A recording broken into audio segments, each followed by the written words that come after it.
However, I would like to take you a little bit back so that at least we understand the root causes of these things, the genesis of the problems of the people of Matabeleland.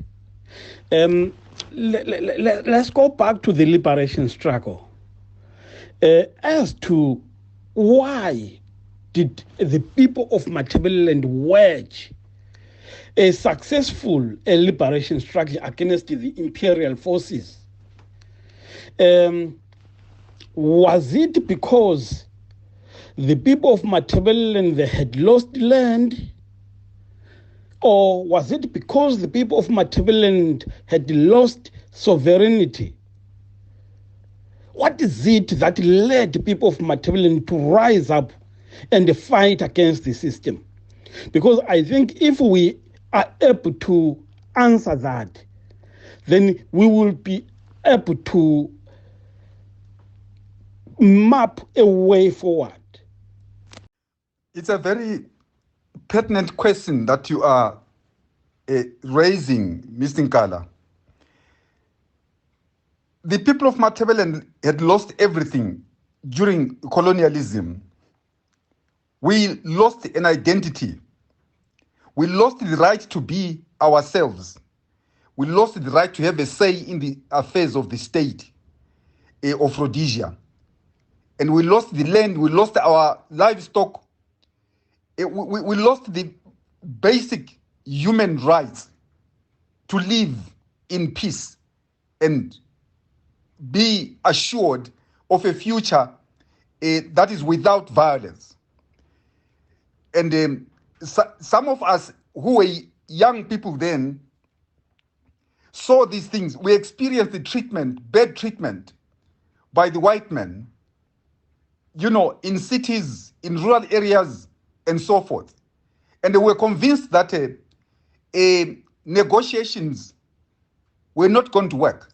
And this is why people resorted to the armed struggle and said, this is the only medicine that the white man will understand. And we did that and delivered it. Gave the white man a taste of his own medicine. That is violence for being violent against us. Thank you. Without a shadow of any doubt, we know that the Zipra forces in particular defeated the Rhodesian forces. And you brought about what maybe I could call freedom or independence. I'm not quite sure exactly what to call it.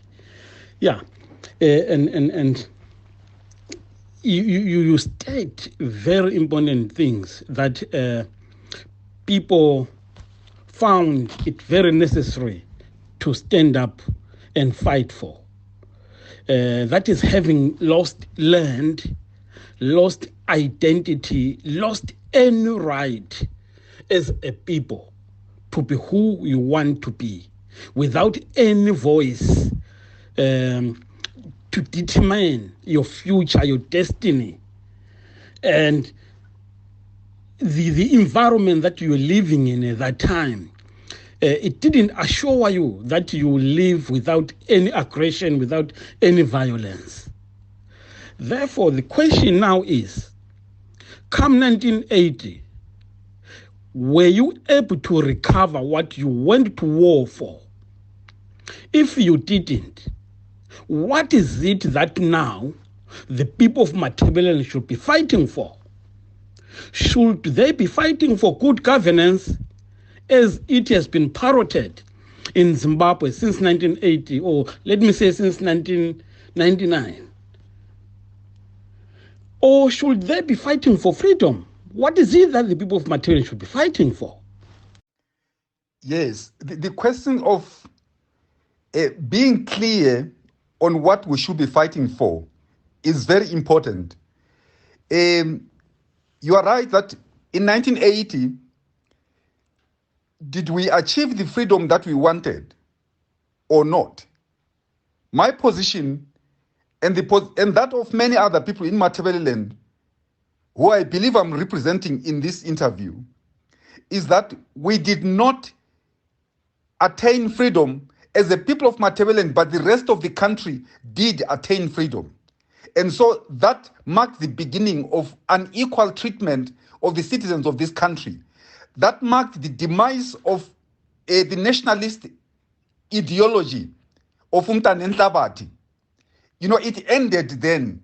The moment Robert Mugabe assumed the prime ministership of this country, that ideology of non-tribalism, non-racism, you know, equality, non-discrimination, and universal suffrage, the right to choose who must rule the country, it ended. And that was the collapse of a huge dream for some of us who were spectators then, or who were reduced to spectators by the circumstances of 1980.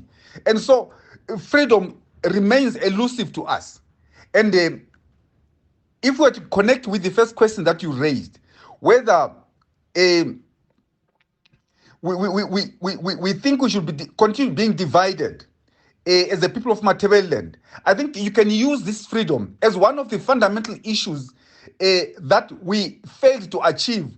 You cannot go on to be praising ZANU-PF and its leadership and claim, if you are from Matabeleland, that is, and claim that you are independent when you have no right to criticize ZANU-PF. If you criticize ZANU-PF, they kill you. They kill you, simply. They beat you up. They discriminate you for simply saying, for criticizing them rather. And so I'm saying we don't have that freedom. We have never had it.